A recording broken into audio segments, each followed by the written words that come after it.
श्री सीतारामचंद्र भगवान की जय। श्री हनुमान जी महाराज की जय। श्री अवध धाम की जय। सरयू मैया की जय। सब संतन की जय। सब भक्तन की जय। श्री बड़े भक्तमाल स्थान की जय। पूज्य श्री महाराज जी की जय। श्री वेदव्यास भगवान की जय। श्री पराशर जी महाराज की जय। श्री गोस्वामी तुलसीदास जी महाराज की जय। जय जय सीताराम। हरि ओम। तच्छंजोरावृणीमहे गातुं यज्ञाय गातुं यज्ञपतये दैवी स्वस्तिरस्तु नः स्वस्तिर्मानुषेभ्यः ऊर्ध्वं जिगातु भेषजं सन्नो अस्तु द्विपदे सं चतुष्पदे रामाय रामभद्राय रामचन्द्राय वेधसे रघुनाथाय नाथाय सीतायापतये नमः। रामं रामानुजं सीतां भरतं भरतानुजं सुग्रीवं वायुसूनुं च प्रणमामि पुनः पुनः। नमोऽस्तु रामाय सलक्ष्मणाय देव्यै च तस्यै जनकात्मजायै नमोऽस्तु रुद्रेन्द्रयमानिलेभ्यो नमोऽस्तु चन्द्रार्कमरुद्गणेभ्यः यस्य स्मरणमात्रेण जन्मसंसारबन्धनात् विमुच्यते। नमस्तस्मै विष्णवे प्रभविष्णवे ऋग्यजुस्सामरूपाय वेदाहरणकर्मणे प्रणवोद्गीतवपुषे महास्वशिरसे नमः।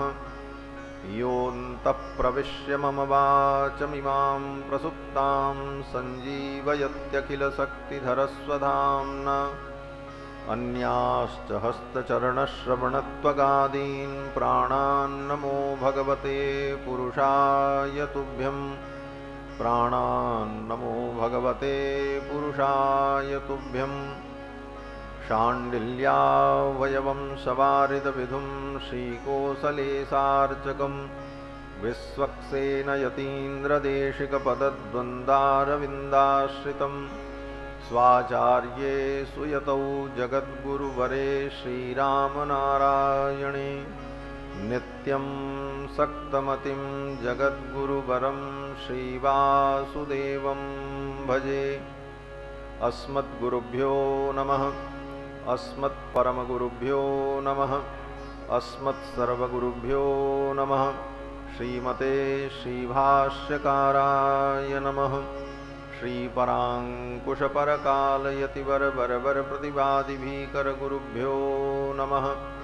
श्रीजानकीकान्तस्मरणं श्रीराधाकान्तस्मरणं सन्तपूर्वाचार्याः सहायाः सन्तपूर्वाचार्याः सहायाः। बोलिए श्री सीतारामचंद्र भगवान की जय। श्री हनुमान जी महाराज की जय। सब संतन की जय। श्री अवध धाम की जय। सरयू मैया की जय। जय जय सीताराम।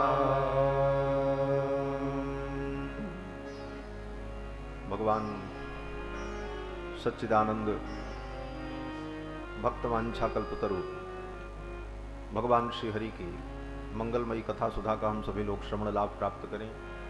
उसके पूर्व मन और वाणी को पवित्र करने के लिए भगवान नाम संकीर्तन श्रद्धा भक्ति के साथ कर लें। पश्चात भगवान की कथा का आस्वादन करेंगे। श्री कृष्ण गोविंद हरे मुरारी हे नाथ नारायण वासुदेवा। श्री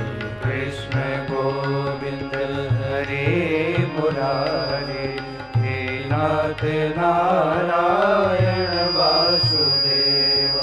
श्री कृष्ण गोविंद हरे मुरारे, हे नाथ नारायण वासुदेव। श्री कृष्ण गोविंद हरे मुरारे, हे नाथ नारायण वासुदेव। हे नाथ नारायण वासुदेव, हे नाथ नारायण वासुदेव। हे नाथ नारायण वासुदेव, हे नाथ नारायण वासुदेव। हे नाथ नारायण वासुदेव, हे नाथ नारायण वासुदेव। हे नाथ नारायण वासुदेव, हे नाथ नारायण वासुदेव।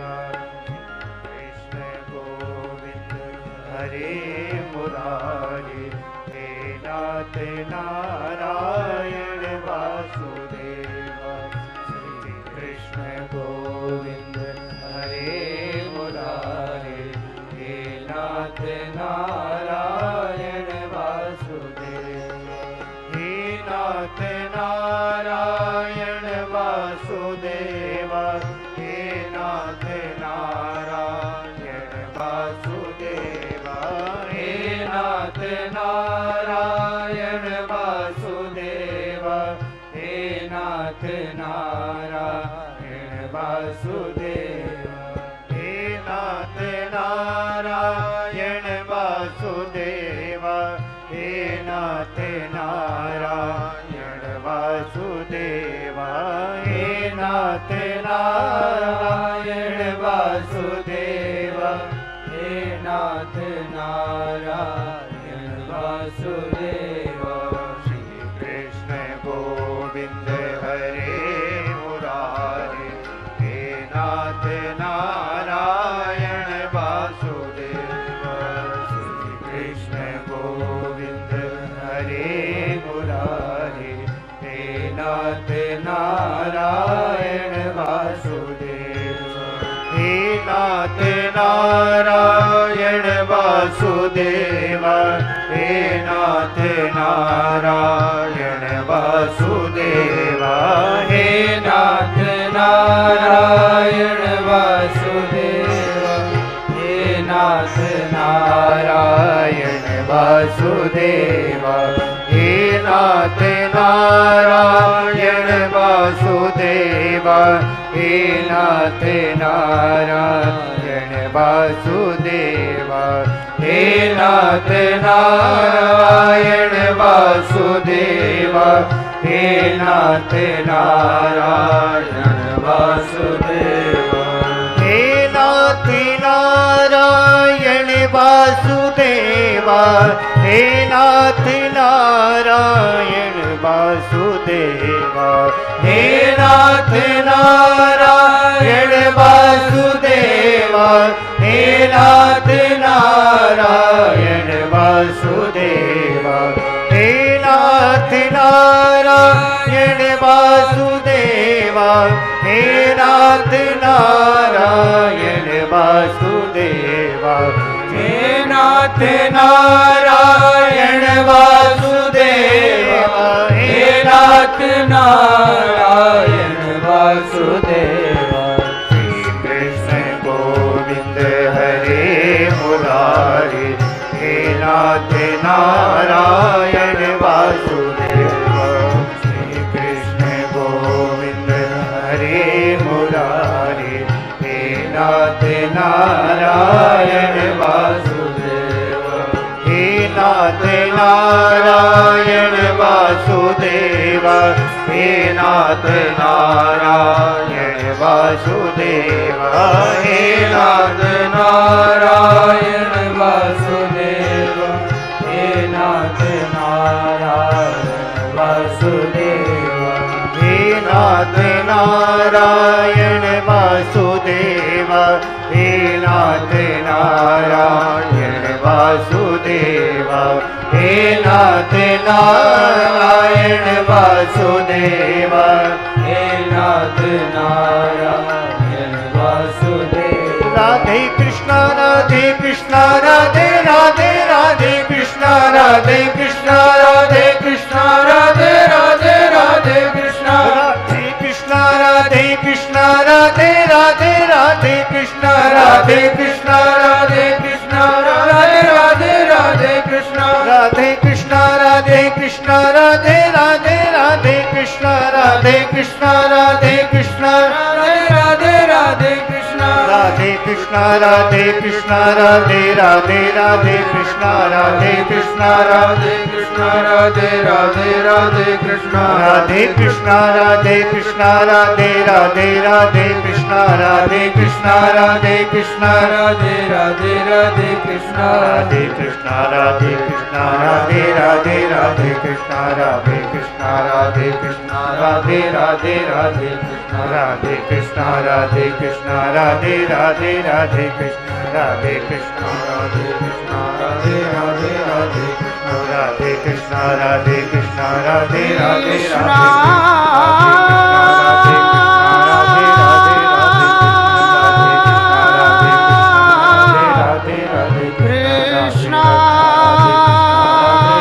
कृष्णा राधे कृष्णा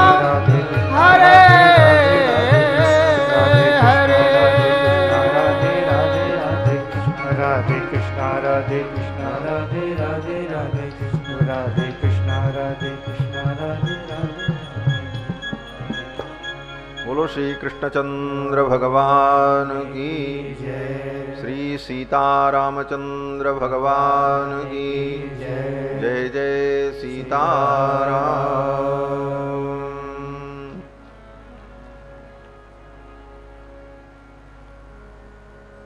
परमाध्यक्ष अनंत कोटि ब्रह्मांड नायक सर्वेश्वरेश्वर भक्तवांछा कल्पतरु भगवान श्री सीतारामचंद्र जी मंच पर विराजमान परम श्रद्धेय अनंत श्री विभूषित गो संत सेवी श्री बड़े भक्तमाल जी की छावनी के पूज्य पीठाधीश्वर वर्तमान महाराज श्री महंत श्री कौशल किशोरदास जी महाराज, परम वीतराग, परम तपस्वी,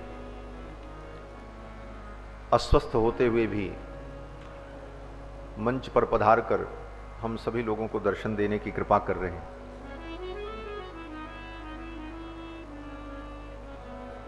एवं मंच पर विराजमान सभी संत वृंद, भक्त वृंद, दूर दूर से आए हुए श्रद्धालु श्रोता बंधुओं, धर्मानुरागी सज्जनों, श्रद्धामयी माताओं, भगवान की मंगलमयी कृपा के फलस्वरूप पवित्र कार्तिक मास में भगवान की मंगलमयी कथा को हम सभी लोग श्रवण कर रहे हैं। आज इस 7 दिवसीय अनुष्ठान सत्र का विश्राम दिवस है और विभिन्न उत्सव भी हैं। आज अन्नकूट, 56 भोग है और फूल बंगला भी। ये सभी उत्सव ठाकुर जी के कथा के बाद भगवान के सन्निधि में संपन्न होंगे और कल महाराज जी की पुण्यतिथि का विशेष भंडारा, विशेष समारोह कल संपन्न होगा।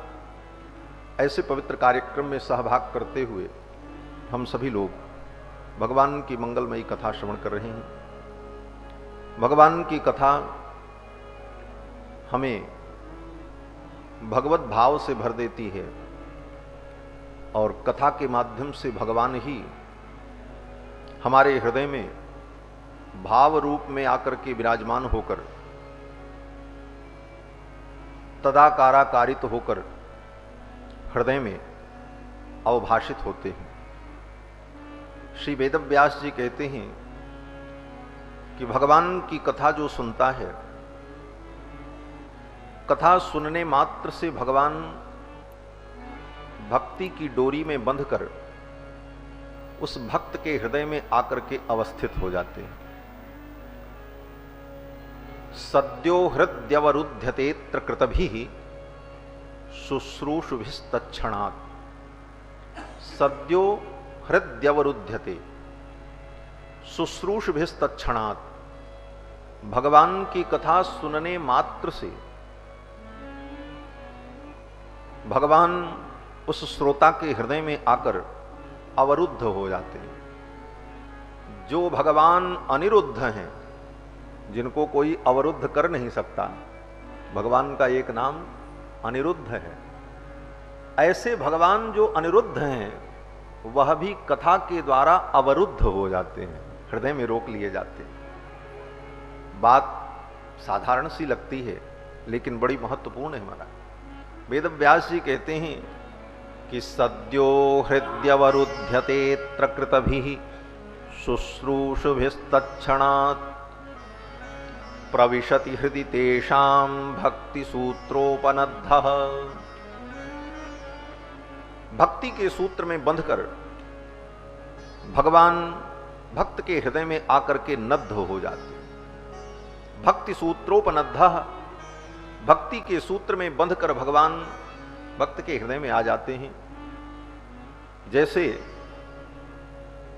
कोई उद्धत वृषभ हो, बैल हो, तो उस उद्धत बैल को, वृषभ को कोई वश में नहीं कर सकता।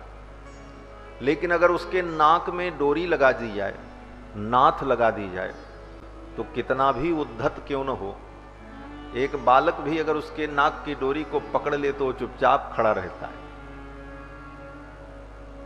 वेद व्यास जी कहते हैं भगवान परम स्वतंत्र हैं, उनको कोई वश में नहीं कर सकता। विधि शिव शनकाद्यैर ध्यातुमत्यंत दूरम, ब्रह्मा शंकर के भी ध्यान से जो परे हैं और परम स्वतंत्र हैं। परम स्वतंत्र न सिर पर कोई। वे भगवान भी भक्तों के द्वारा कथा सुनने मात्र से भक्ति के सूत्र के द्वारा नाथ दिए जाते हैं, नद्ध हो जाते हैं। जैसे बैल को नाथ दिया जाता है फिर वो वश में हो जाता है, तो भक्त भी भक्ति के सूत्र से भगवान को बांध लेते हैं। प्रविशत हृदय तेषाम भक्ति सूत्रोपनद्धः। इसलिए बड़े बड़े ऋषि मुनि ज्ञानी अमलात्मा महात्मा जिनके जीवन में कोई भी कर्तव्य शेष नहीं बचा है, ऐसे महापुरुष भी भगवान की कथा को श्रवण करते हैं।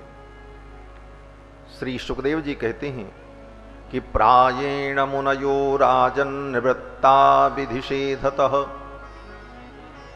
नैर्गुण्यस्था रमन्ते स्म गुणानुकथने हरेः।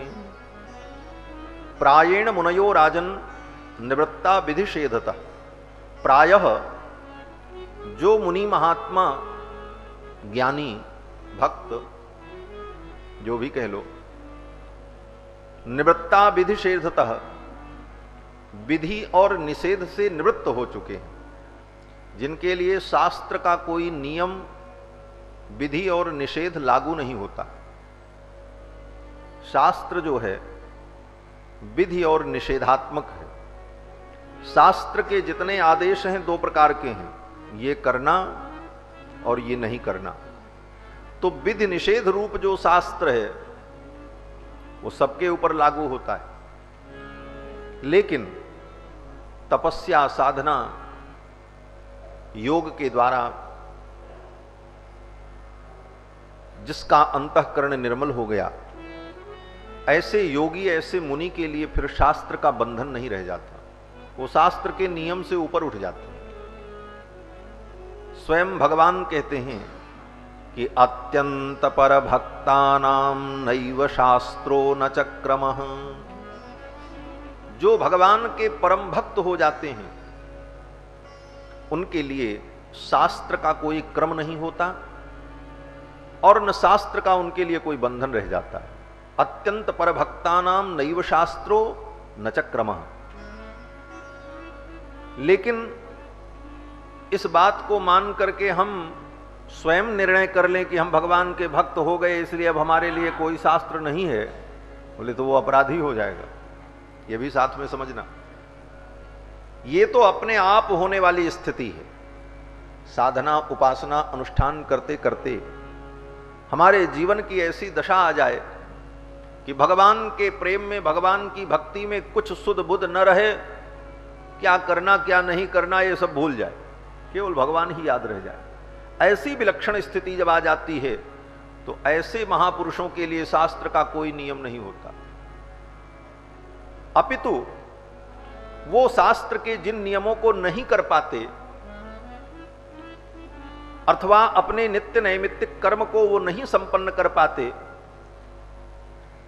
तो उनके उस कर्म का संपादन करने के लिए भगवान ने 30 करोड़ महर्षियों को नियुक्त कर रखा है।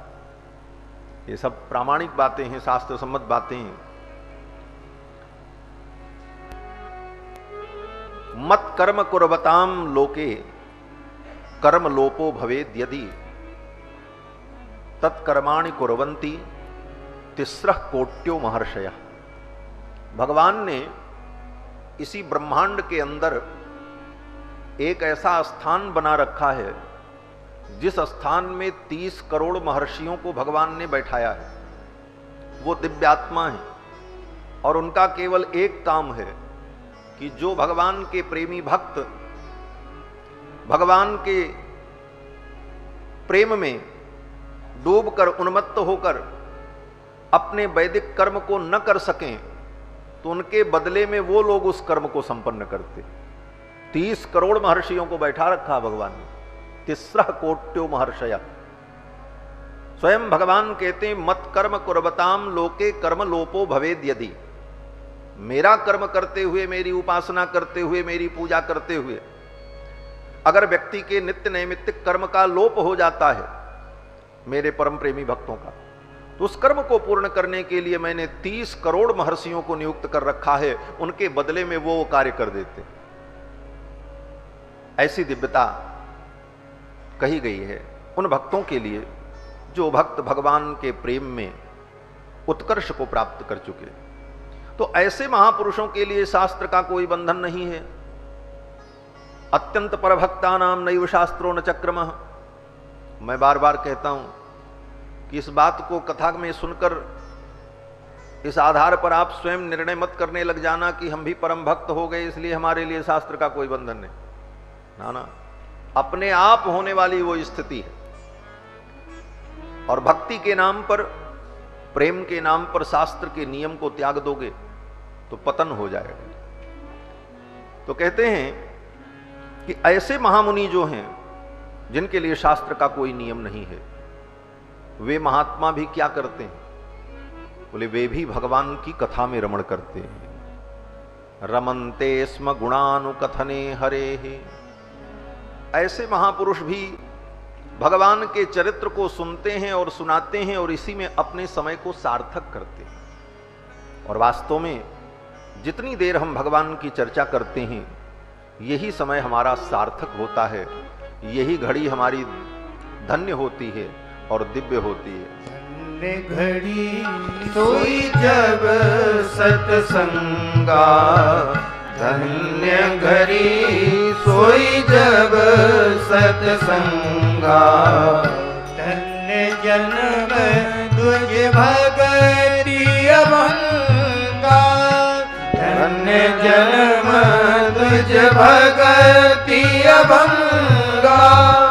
धन्य जन्म तुझ भगति अभंगा, धन्य जन्म तुझ भगति अभंगा। धन्य घड़ी सोई जब सत्संगा, धन्य घड़ी सोई जब सत्संगा। धन्य घड़ी सोई जब, धन्य घड़ी सोई जब सत्संगा, धन्य जन्म द्विज भगति अभंगा। वो घड़ी धन्य है जितनी देर हम सत्संग में रहते हैं, और वो जीवन धन्य है जिस जीवन में भगवान के भक्त ब्राह्मणों के प्रति हमारी श्रद्धा और समर्पण बना रहे।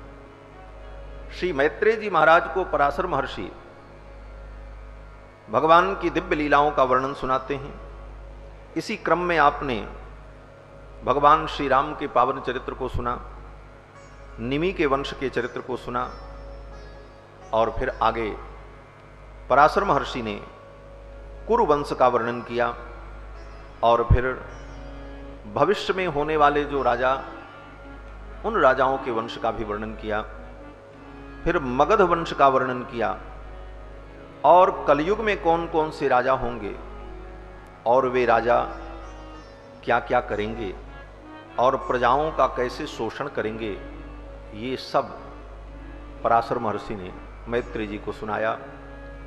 और फिर विष्णु पुराण के पंचम अंश में भगवान के दिव्य मंगल चरित्र कृष्णावतार का वर्णन सुनाया। श्री रामावतार और कृष्णावतार ये भगवान के दो दिव्य अवतार, पूर्णावतार और दिव्य अवतार हैं। इन दोनों अवतारों के चरित्र के बिना कोई भी पुराण पूर्ण नहीं होता। श्रीमद्भागवत महापुराण में कृष्ण भगवान का चरित्र विस्तार से है, और विष्णु पुराण में भी, विष्णु पुराण के 5वें अंश में और 6ठे अंश में पराशर जी ने भगवान श्री कृष्ण की लीला का वर्णन किया। भगवान श्री कृष्ण की लीला भी अति मानुष और दिव्य लीला है। हमारे पूर्वाचार्य वर्णन करते हैं कि भगवान श्री कृष्ण ने जो ललित लीलाएं की वृंदावन में, जिस ब्रज रज में भगवान ने अपने श्री चरण कमल का विन्यास किया, उस रज को हम प्राप्त हो जाएं, हम वृंदावन की रज कण बन जाएं, तो हमारा परम सौभाग्य होगा। हमारे पूर्वाचार्य वर्णन करते हैं कि हा जन्मतासु सिकतासु मया न लब्धम, हा हंत, मैं वृंदावन की रज क्यों नहीं बन गया। कामना करते हैं कि हा हंततासु सिकतासु मया न लब्धम। बोले कौन सी सिकता, कौन सा रज। तो आचार्य कहते हैं कि रासे त्वया विरहिता खिल गोपकन्या। रास मंडल में जहां पर आपने रासलीला की, और रासलीला में जब गोपियों को आपके वियोग का अनुभव हुआ, रासे त्वया विरहिता किल गोपकन्या, यास्तावकीन पद पंक्ति जुषो जुषंतः निक्षिप्य तत्र निजमंग मनंग तप्तम।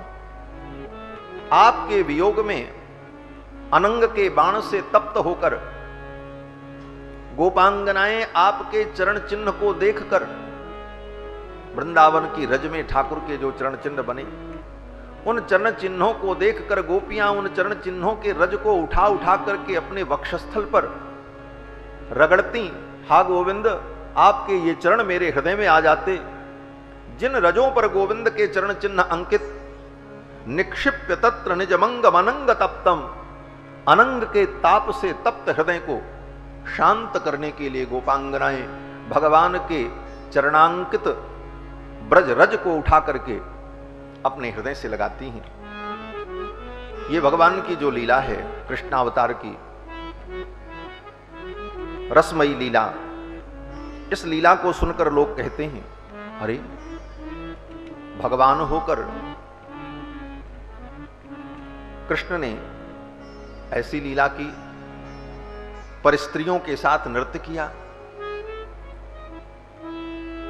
उन गोप कन्याओं के साथ भगवान ने रमण किया। क्या ये धर्म है? क्या इसे धर्म कहा जा सकता है? आजकल भी लोग तर्क करते हैं, ऐसी शंकाएं करते हैं, और साधारण सी बात है, मनुष्य के मस्तिष्क में ऐसी बातें आती हैं। सुखदेव जी ने राजा परीक्षित को जब कथा सुनाई तो वहां भी पूरी कथा सुनने के बाद राजा परीक्षित के मन में भी यही बात आई थी। राजा परीक्षित ने यही कहा सुखदेव जी से कि हे प्रभु, अवतीर्णो हि भगवान अंशेन जगदीश्वरः अवतीर्णो ही भगवान अंशेन जगदीश्वर, भगवान जगदीश्वर अपने अंशों के सहित अवतरित हुए धर्म की रक्षा के लिए। तो स कथम धर्म सेतूनाम वक्ता कर्ताभिरक्षिता, जो धर्म के सेतु हैं, धर्म के वक्ता हैं, धर्म के कर्ता हैं। श्रुति सेतु पालक राम तुम जगदीश माया जानकी। भगवान श्रुति और धर्म के सेतु हैं। राजा परीक्षित भी कहते हैं कि स कथम धर्म सेतु नाम वक्ता कर्ताभिरक्षिता प्रतीपमाचरत ब्रह्मन परदाराभिमर्शनम। ये विपरीत आचरण भगवान ने क्यों किया? परदाराभिमर्शनम, पर स्त्रियों के साथ नृत्य, हाव भाव, विलास विलसती, ये सब क्यों किया ठाकुर ने? इसको धर्म माना जा सकता है? तो इसका क्या उत्तर होगा? बोले पहला उत्तर तो यह है कि धर्म अधर्म होता किसके लिए है, पहले यह तय करो। धर्म अधर्म हमारे आपके लिए। वेद शास्त्र के धर्माधर्म नियम, क्या धर्म है क्या अधर्म है, ये नियम जीवों के लिए लागू होता, भगवान के लिए नहीं। भगवान तो धर्म के स्वामी, वो धर्म अधर्म से परे हैं। धर्म अधर्म का नियम उनके ऊपर लागू ही नहीं होता। वो नियम निर्माता हैं, नियम आबद्ध नहीं है। और दूसरी बात, आचार्यों ने कहा कि धर्म की जो परिभाषा है कि वेद प्रणहितो धर्मो ह्यधर्मस्तद विपर्ययः, वेद जो कहता है वो धर्म है, और वेद शास्त्र जो मनाही करता है, वेद शास्त्र जिन कार्यों का निषेध करता है वो अधर्म है। तो ये धर्म अधर्म की परिभाषा प्रथम श्रेणी की परिभाषा है, प्रारंभिक परिभाषा है। लेकिन इससे भी ऊंची धर्म अधर्म की परिभाषा क्या है? बोले ये हमारे वैष्णवाचार्य बताते हैं। वैष्णवाचार्य कहते हैं कि हे प्रभो, यत् त्वत्प्रियम तदिह पुण्यम अपुण्यमन्यत्। हे प्रभो, आपको जो प्रिय लगता है वही पुण्य है, और आपको जो प्रिय न लगे वो अपुण्य है। अब वेद शास्त्र पीछे रह गए, अब भगवान की बात आ गई कि यत् त्वत्प्रियम तदिह पुण्यम अपुण्यमन्यत् अन्यत्तयोर्भवति लक्षणमत्र तासु धूर्तायितं तव हि यत्किल रासगोष्ठ्यां तत्कीर्तनं परम पावनमामनन्ति। यत् तत्प्रियम तदिह पुण्यम अपुण्यमन्यत्। हे प्रभु, आपको जो प्रिय लगता है वही पुण्य है, और जो आपको अप्रिय हो वही पाप है। और आप जो करते हो वही धर्म है, और वही कल्याणप्रद है।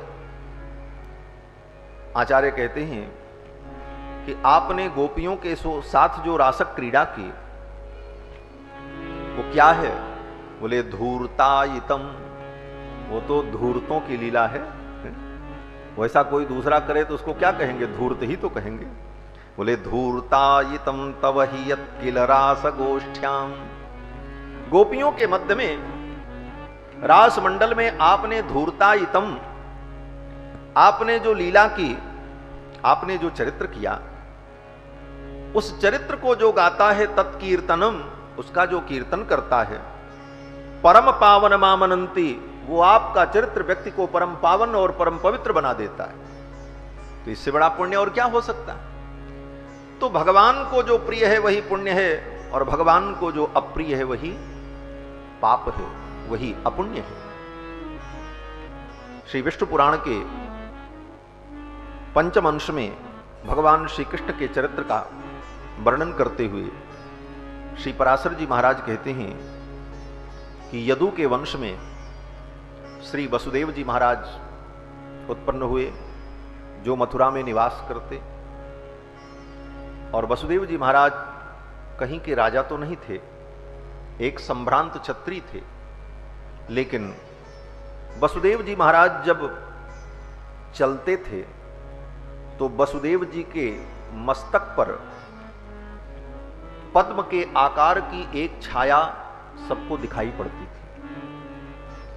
यस्य मूर्धिनि दृश्येत बिना छत्रेण भूपतेः पद्मानुकारिणी छाया तमाहुः चक्रवर्तिनम।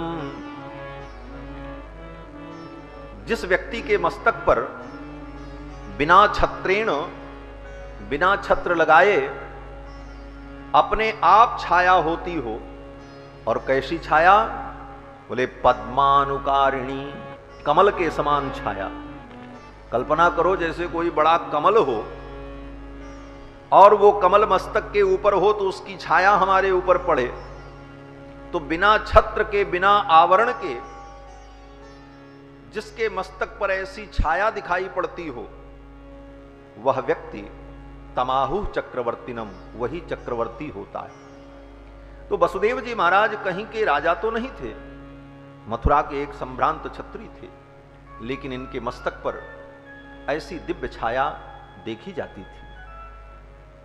वे महाराज चक्रवर्ती नहीं थे, फिर भी उनके मस्तक पर पद्मानुकारिणी छाया ये कैसे दिखाई पड़ती थी? तो कहते हैं कि अनंत कोटि ब्रह्मांड नायक परमात्मा जिनके पुत्र रूप में हो, जिनके पुत्र बनकर के प्रकट हो, उन वसुदेव जी की महिमा का क्या वर्णन किया जा सकता है। उनके मस्तक पर अगर पद्म की छाया स्वाभाविक दिखती है तो कोई आश्चर्य की बात नहीं। तो वसुदेव जी महाराज के मस्तक पर ऐसी दिव्य छाया दिखाई पड़ती थी, और कृष्णावतार में, कृष्ण लीला में ऐसी दिव्य पद्मानुकारिणी छाया श्री वसुदेव जी के ऊपर और श्री कृष्ण भगवान के ऊपर और श्री बलराम जी के ऊपर और भगवान श्री कृष्ण के पुत्र प्रद्युम्न के ऊपर और कृष्ण भगवान के पौत्र अनिरुद्ध के ऊपर, इन पांचों के ऊपर ये पद्मानुकारिणी छाया नित्य दिखाई पड़ती थी, लोग दर्शन करते थे। कहते हैं कि जब द्वापर युग समाप्त होने वाला था तो कालनेमी नाम का असुर कंस के रूप में पैदा हुआ। कालनेमी ये असुर बड़ा पराक्रमी था, ये हिरण्यकश्यपु का भाई है, और देवासुर संग्राम में इसको भगवान विष्णु ने अपने चक्र से मार दिया था। बाद में श्री शुक्राचार्य जी महाराज ने संजीवनी विद्या के द्वारा कालनेमी को पुनः जीवित कर दिया। कालनेमी को जब पुनः जीवित कर दिया तो कालनेमी ने जाकर के बहुत कठिन तप किया है, और तपस्या करके उसने वरदान मांगा कि मुझे कोई मनुष्य मार न सके। फिर वही कालनेमी पृथ्वी पर आकर यहां का भोग प्राप्त करने के लिए लालायित था कि कैसे मैं पृथ्वी पर चलूं और पृथ्वी पे चल करके साम्राज्य का भोग करूं। आओ महाराज पधारो। बोलो श्री सीतारामचंद्र भगवान की जय। जय सीताराम। श्री राम जय राम जय जय राम। श्री राम जय राम जय जय राम। श्री राम जय राम जय जय राम। श्री राम जय राम जय जय राम। श्री राम जय राम जय जय राम। श्री राम जय राम जय जय राम। श्री राम जय राम जय जय राम। श्री राम जय राम जय जय राम। श्री राम जय राम जय जय राम। श्री राम जय राम जय जय राम। श्री राम जय राम जय जय राम। श्री राम जय राम जय जय राम। श्री राम जय राम जय जय राम। श्री राम जय राम जय जय राम। श्री राम जय राम जय जय राम। श्री राम जय राम जय जय राम। श्री राम जय राम जय जय राम। श्री राम जय राम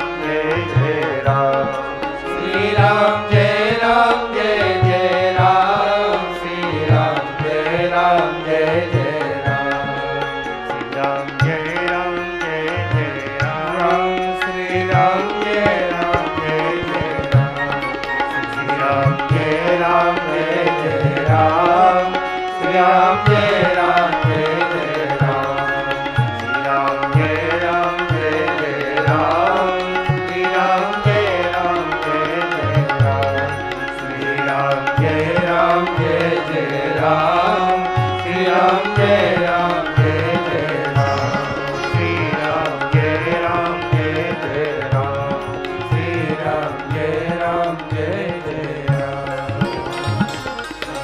बोलो श्री सीतारामचंद्र भगवान की जय। संत जनों की बड़ी कृपा, सब कृपा करके पधार रहे हैं, दर्शन दे रहे हैं। और आप लोगों का भी सौभाग्य है कि यहीं बैठे बैठे अयोध्या की विशिष्ट विभूतियों का दर्शन प्राप्त हो जा रहा है। तो मैं निवेदन कर रहा था कि कालनेमी तपस्या करके वरदान प्राप्त करता है कि मुझे कोई मनुष्य मार न सके, और वरदान प्राप्त करके वो पृथ्वी पर आने के लिए लालायित है कि मैं पृथ्वी पर चल करके जन्म लूं और पृथ्वी का भोग करूं। और उसके जन्म का कारण भी बन गया। क्या कारण बना? इधर मथुरा के राजा महाराज उग्रसेन, उनकी पत्नी एक दिन अपनी सखियों के साथ घूमने के लिए कलिंद पर्वत पर गई।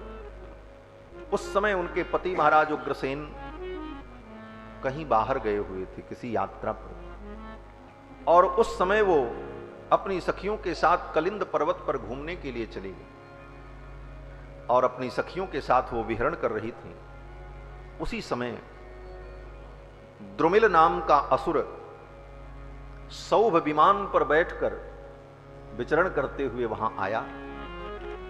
उस द्रुमिल असुर ने जब महाराज उग्रसेन की पत्नी को देखा तो कामासक्त हो गया। उस द्रुमिल ने सोचा कि इनको मैं कैसे प्राप्त करूं, अगर मैं ऐसे ही इनके सामने जाऊंगा तो ये सती हैं, मुझे शाप दे देंगी, मैं भस्म हो जाऊंगा। तो उस द्रुमिल असुर ने महाराज उग्रसेन का ही वेश धारण कर लिया। मायावी था। द्रुमिल ने उग्रसेन का ही वेश बना लिया और वेश बना करके आ गया। महारानी ने पूछा, आप तो बाहर गए थे, यहां कैसे आ गए? उसने कहा कि आपकी याद आ गई, इसलिए मैं चला आया। और फिर उस द्रुमिल असुर ने महाराज उग्रसेन की पत्नी को अपवित्र कर दिया। बाद में महाराज उग्रसेन की पत्नी को यह अनुभव हुआ कि ये मेरे स्वामी तो नहीं। डांटते हुए उन्होंने कहा कि तुम कौन हो? तुम मेरे पति नहीं हो सकते, तुमने मेरे पति का रूप बनाया है। तब तक वो द्रुमिल असुर अपने स्वरूप में प्रकट हो गया।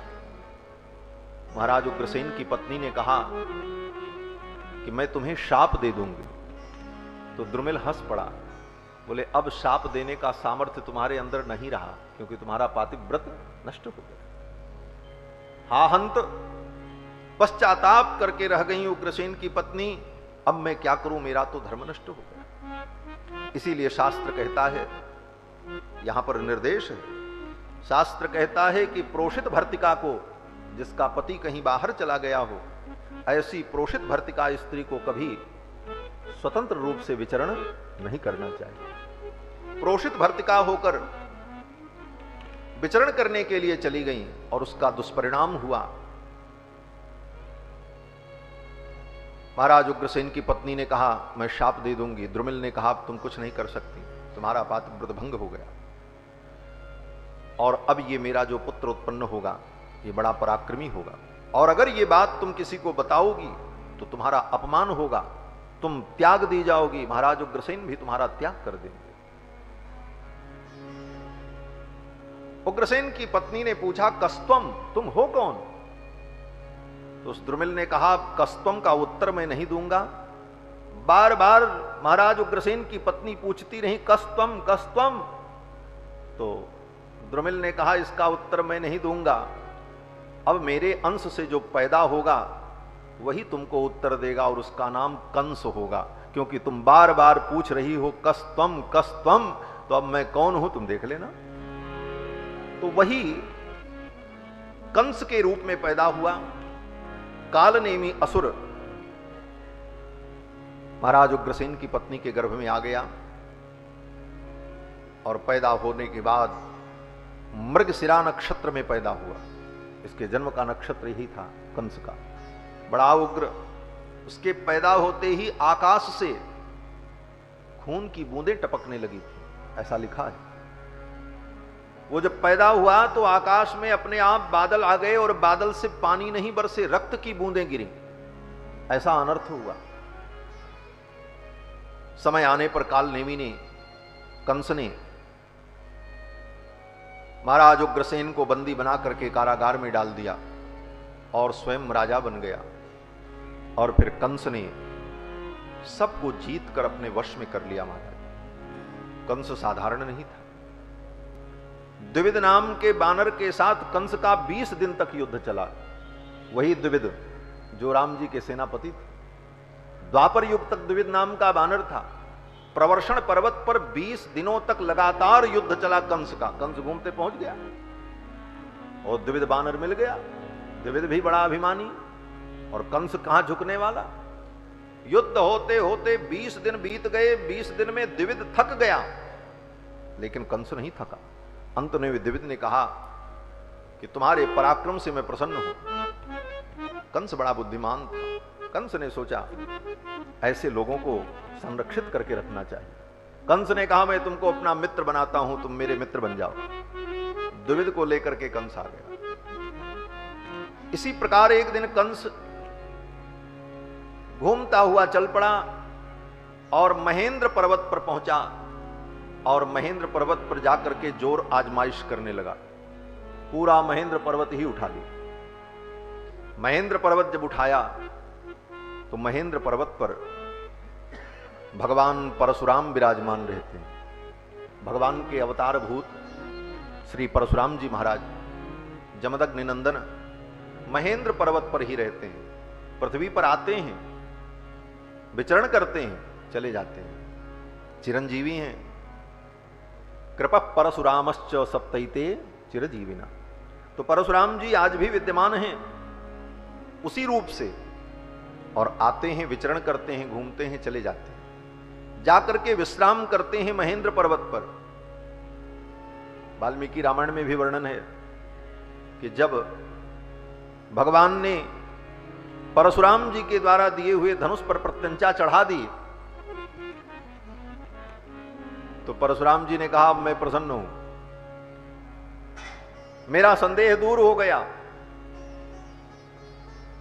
तो भगवान श्री राम ने कहा आपका संदेह तो दूर हो गया, लेकिन अब मैं क्या करूं? परशुराम जी ने कहा क्यों? बोले अब धनुष पर जब प्रत्यंचा चढ़ गई तो अब इस पे बाण भी चढ़ेगा। क्यों? बोले प्रत्यंचा चढ़ जाने के बाद फिर बाण चलते हैं, और बाण निकाल करके भगवान ने धनुष के ऊपर रख लिया। बोले अब बताओ ये बाण किसके ऊपर हम छोड़े? बोले महाराज मत छोड़ो, रख लो अपने तुणीर में। राम जी ने कहा ऐसा नहीं होता, ये मेरा बाण अमोघ है। एक बार अगर तुणीर से निकला तो अब ये चलेगा। ये बात अलग है कि वो चलने के बाद अपना काम करके फिर आएगा तुणीर में, लेकिन अब चलेगा, रुकेगा नहीं। अब बताओ ये बाण किसके ऊपर छोड़ दें? तो परशुराम जी ने कहा क्या बताऊं? देखा कि परशुराम जी थोड़ा संकुचित हो रहे थे, तो भगवान श्री राम ने कहा आप डरे मत, ये बाण मैं आपके ऊपर नहीं छोड़ूंगा, आपको नहीं मारूंगा। क्यों? बोले ब्राह्मणोसी, आप ब्राह्मण हो, और बोले विश्वामित्र कृतेन च, और आप हमारे गुरु विश्वामित्र जी के संबंधी भी हो। भाई विश्वामित्र जी की जो बहन है वो परशुराम जी की दादी हैं।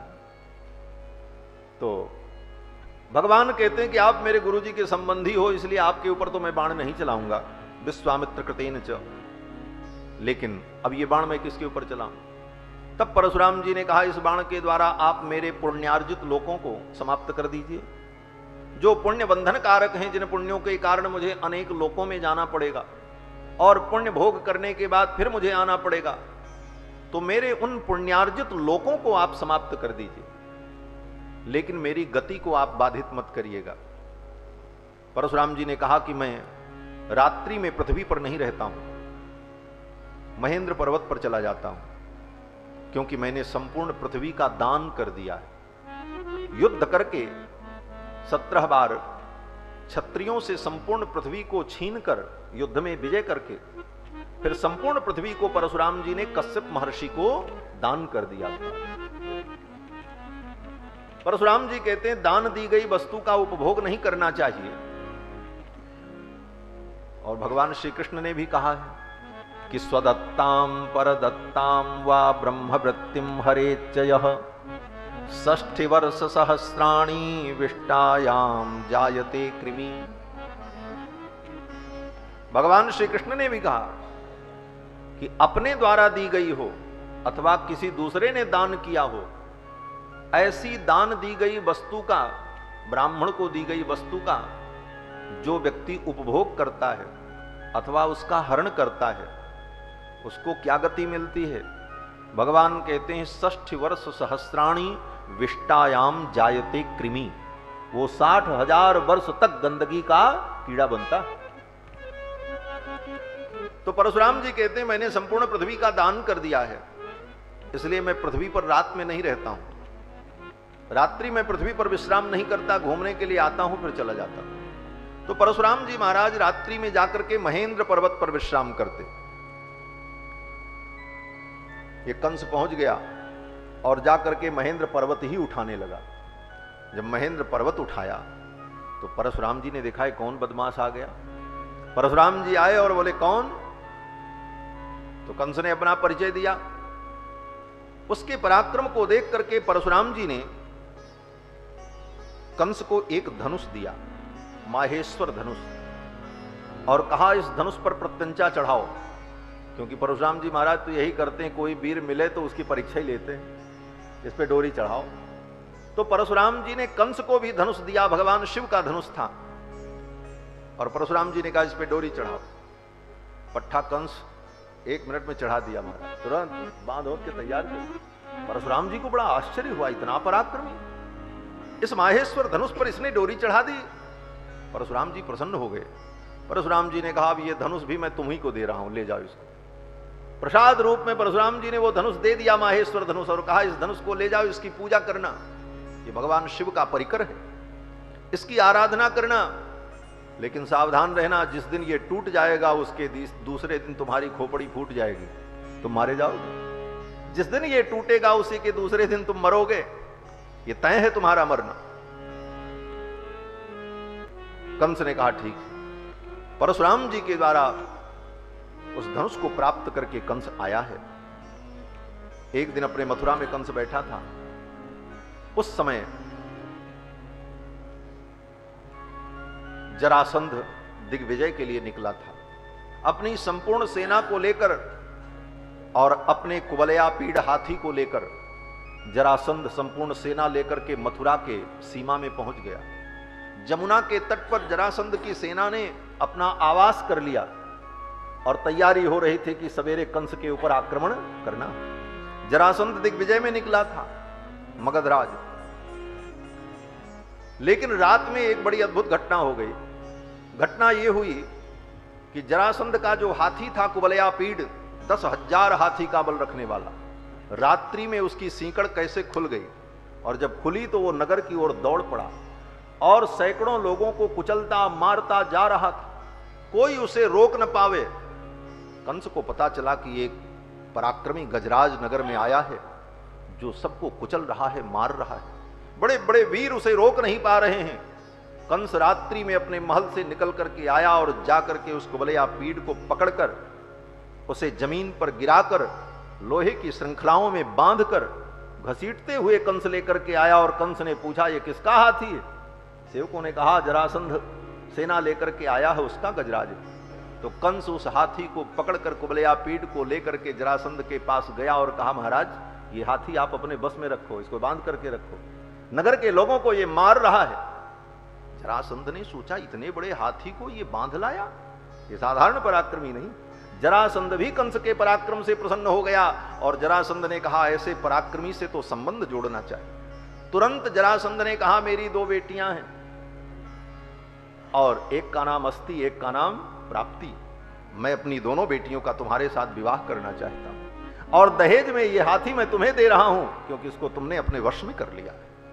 इस प्रकार जरासंध से कंस के संबंध हुए और कुवलयापीड़ हाथी उसे दहेज के रूप में मिला। ये कंस कालनेमी असुर पृथ्वी का भोग करने के लिए अवतरित हुआ और फिर कालनेमी ने, कंस ने इस प्रकार से सबको अपने वश में कर लिया। ये जितने इसके परिकर थे, चाणूर, मुष्टिक, सल, तोशल, अघासुर, बकासुर, पूतना, धेनकासुर, इन सबको युद्ध में पराजित करके, किसी को वश में करके, किसी को जीत करके सबको अपने अनुकूल बनाया था। ये सब श्रद्धा से इसके सेवक नहीं बने थे, इसके पराक्रम से सब इसके सेवक बने थे। इस प्रकार कंस ने बड़े बड़े वीरों को, असुरों को पराजित करके उनको अपने अनुकूल बनाकर सबको अपने सेना में शामिल कर लिया और कंस अत्याचार करने लगा, मनमाना करने लगा। प्रजा दुखी हो गई और कंस के पाप के कारण धरा व्याकुल हो गई, पृथ्वी व्याकुल हो गई। पृथ्वी ने जाकर के ब्रह्मा जी से प्रार्थना की। ब्रह्मादिक देवताओं ने जाकर के क्षीर सागर पर, समुद्र के तट पर भगवान का स्तवन किया और जब स्तवन किया तो उनकी स्तुति से भगवान नारायण प्रसन्न हो गए। एवं संस्तूयमानस्तु भगवान परमेश्वरः। भगवान परमेश्वर ब्रह्मादिक देवताओं की स्तुति से प्रसन्न हो गए और भगवान ने कहा, चिंता मत करो, इन असुरों के आतंक को, कंस के आतंक को समाप्त करने के लिए मैं उपाय करता हूं।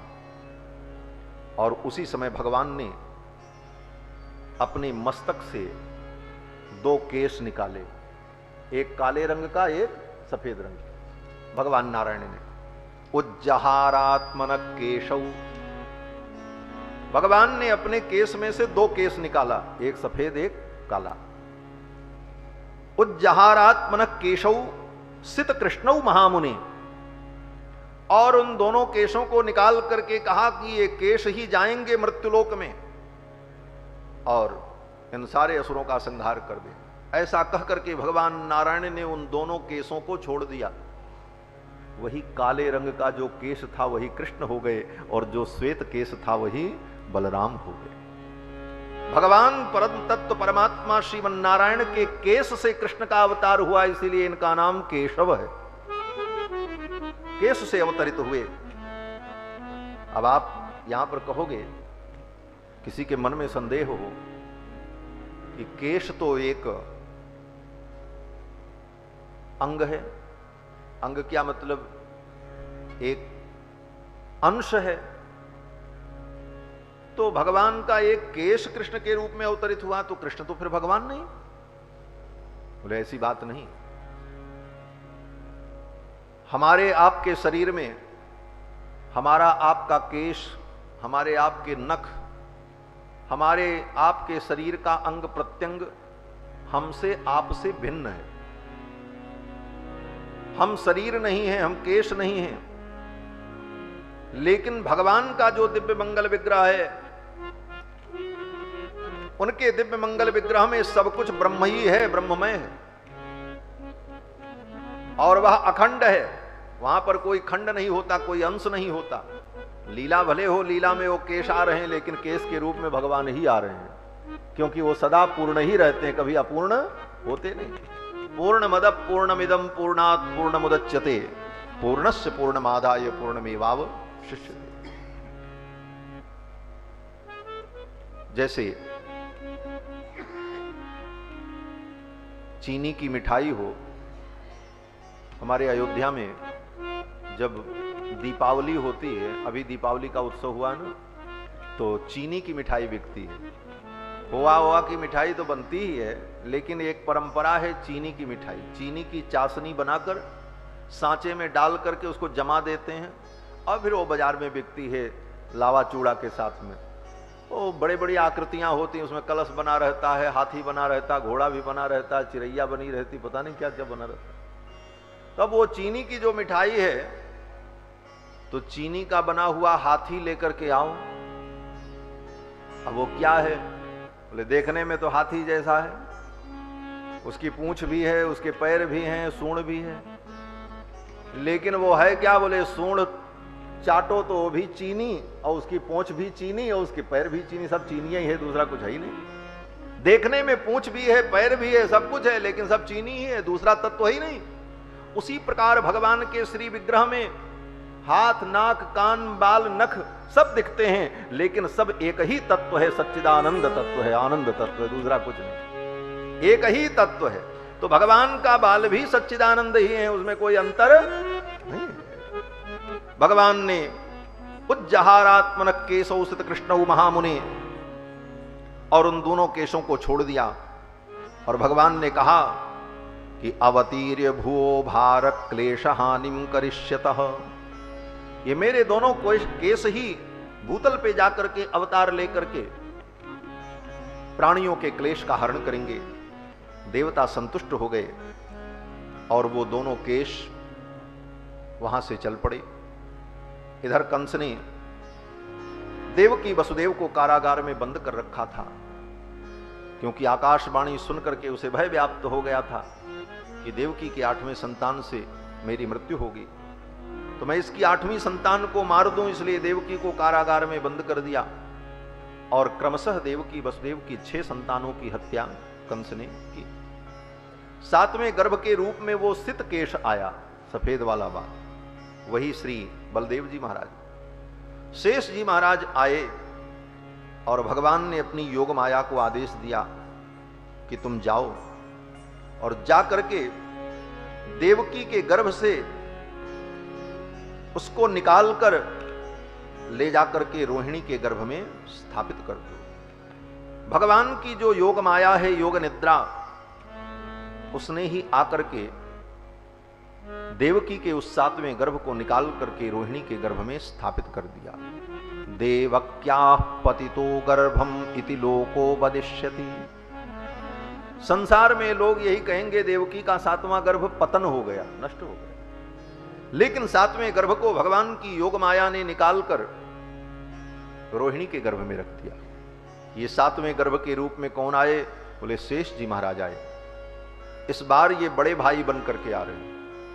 रामावतार में छोटे भाई थे, रामानुज थे, राम के अनुज थे। तो लक्ष्मण जी को एक दिन बड़ा दुख हुआ। कब? बोले जब राम जी वन की यात्रा पर जाने लगे, तो लक्ष्मण जी के मन में यह भाव आया कि मैं इनका छोटा भाई बन गया, ये गड़बड़ हो गया। अगर मैं इनका बड़ा भाई होता तो मैं इनको आज्ञा देता कि मैं तुम्हारा बड़ा भाई हूं और बड़े भाई की आज्ञा माननी चाहिए, आप अयोध्या में रहो, कहीं नहीं जाना, तो इनको कष्ट न होता। लेकिन मैं छोटा भाई हूं, मैं इन्हें आज्ञा दे नहीं सकता। तो भगवान जान गए। भगवान ने कहा चिंता मत करो, अगले अवतार में मैं तुमको बड़ा भाई बना लूंगा, फिर तुम आज्ञा देना, हम पालन करेंगे। इसीलिए भगवान ने इनको बड़ा भाई बना लिया। उस बार ये रामानुज थे, तो इस बार ये राम बन गए, इसीलिए इनका नाम राम पड़ा। क्योंकि राम जब भी रहेंगे तब बड़े ही रहेंगे, चाहे रामानुज राम बने तब भी बड़े रहेंगे, और चाहे शेष जी महाराज रामानुज बने तब भी राम ही बड़े रहेंगे। तो शेष जी महाराज जब आए तो बड़े भाई के रूप में आए, तो इनका नाम राम ही हुआ। आख्यास्यते राम इति बलाधिक्यात् बलम विदुः। इनका नाम राम और एक नाम बल। बल और राम ये दो अलग अलग नाम हैं। हिंदी में तो हम लोग कहते हैं बलराम बलराम, कि ये बलराम जी हैं, लेकिन संस्कृत साहित्य में कहीं भी बलराम नाम नहीं है भगवान। जहां आएगा तो राम आएगा या तो बल आएगा, बलेन रामेण ऐसा लिखा मिलेगा। कहीं भी वेद व्यास जी ने या अन्य आचार्यों ने जहां कहीं नाम लिया तो रोहिणी नंदन को या तो राम कहा या तो बल कहा, दोनों मिलाकर के कहीं नहीं कहा है। हमको व्यवहार में हम लोग कहते हैं बलराम बलराम, लेकिन कहीं शास्त्र में, भागवतादि ग्रंथों में कहीं नहीं ऐसी। या तो राम या तो बल, क्योंकि दोनों नाम अलग अलग हैं। गर्ग जी ने यही कहा था, आख्यास्यते राम इति और बलाधिक्याद बलम विदुहु, ये अत्यंत बलशाली होंगे इसलिए इनका नाम बल होगा। 7वें गर्भ के रूप में शेष जी महाराज आए। उस समय रोहिणी जी मथुरा में आकर के कंस के कारागार में मिलने आई थी। तो देवकी ने बड़ी प्रार्थना की रोहिणी जी से। देवकी ने कहा, हे बहन, मैं तो किसी पुत्र को जन्म नहीं दे पाई,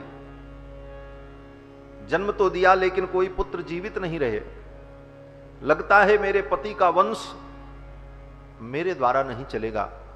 इसलिए हे बहन, तुम आई हो तो इस अवसर को छोड़ो मत, तुम गर्भ को धारण करो और यहां से चली जाओ, किसी को पता न चले, और समय आने पर वो पुत्र उत्पन्न होगा, वही हमारे वंश का संवर्धन करने वाला। रोहिणी जी को बड़ा संकोच लगा, लेकिन देवकी के आग्रह को देखकर रोहिणी ने गर्भ धारण किया। और फिर अब रोहिणी जी वहां से जाएं और कहीं कंस के सिपाही सैनिकों को पता चल गया कि ये गर्भ धारण करके जा रही हैं, तो कंस कुछ भी कर सकता था। इसलिए रोहिणी जी ने बड़ी चतुराई से पुरुष वेश धारण करके, जैसे पुरुष होते हैं उसी प्रकार का वेश बनाकर घोड़े पर बैठकर नगर से चुपचाप निकल करके वहां से गईं और जाकर के नंद बाबा के घर छुप करके रहने लगी। इस प्रकार किसी प्रकार रोहिणी जी ने अपने गर्भ को धारण किया और उसी गर्भ में भगवान की योग माया ने देवकी के 7वें गर्भ को स्थापित कर दिया, वही श्री बलराम जी महाराज। ये भगवान के प्रधान सेवक परिकर है शेष जी महाराज। शेष का मतलब होता है यथेष्ट विनियोगार्हत्वम शेषत्वम। यथेष्ट विनियोगार्हत्वम, जो अपने स्वामी के इच्छा के अनुकूल विनियोग के योग्य हो उसको शेष कहते हैं। यथेष्ट विनियोगार्हत्वम अर्थात जो जिसका शेष होता है वो व्यक्ति अपने शेष का अपनी इच्छा के अनुकूल उपयोग करता है। ये नियम, जैसे हमारी कोई भी वस्तु होगी तो वो हमारी शेष होगी। हमारी गले की माला, हमारा कपड़ा, ये शेष है। इसका हम जैसा चाहें वैसा उपयोग करें। हम चाहें तो इस माला को गले में पहने और हमारा मन करे तो इस माला को हम तोड़ के फेंक दें। ये माला नहीं कहेगी कि आपने मुझको क्यों तोड़ा। इस कपड़े को हम पहने और चाहे इस कपड़े को आग लगा दें, ये कपड़ा ये नहीं कहेगा आपने मुझे क्यों जलाया। और इस कपड़े को हम सिंहासन में बैठा करके इसकी पूजा करें, तब भी ये कपड़ा नहीं कहेगा कि आप मेरी पूजा क्यों कर रहे हो। ये तो पूर्ण रूप से मेरे अधीन है, मैं जो चाहूं सो करूं। तो जो वस्तु अपने स्वामी के लिए सर्वथा उनकी इच्छा के अनुकूल विनियोग के योग्य होती है, उस वस्तु को शेष कहते हैं। और शेष जी महाराज जो भगवान की सैया हैं, वे भगवान की इच्छा के अनुकूल विनियोग के योग्य हैं और सर्वविध भगवान का कैंकर्य करने में समर्थ हैं शेष जी महाराज। जरूरत पड़ जाए तो भगवान के लिए बिस्तर बन जाते हैं, जरूरत पड़ जाए तो भगवान के लिए पादुका बन जाते हैं, जरूरत पड़ जाए तो भगवान के लिए छत्र बन जाते हैं, आवश्यकता पड़ जाए तो भगवान के लिए ये घर बन जाते हैं। यही घर बन जाए, यही बिस्तर बन जाए साहब,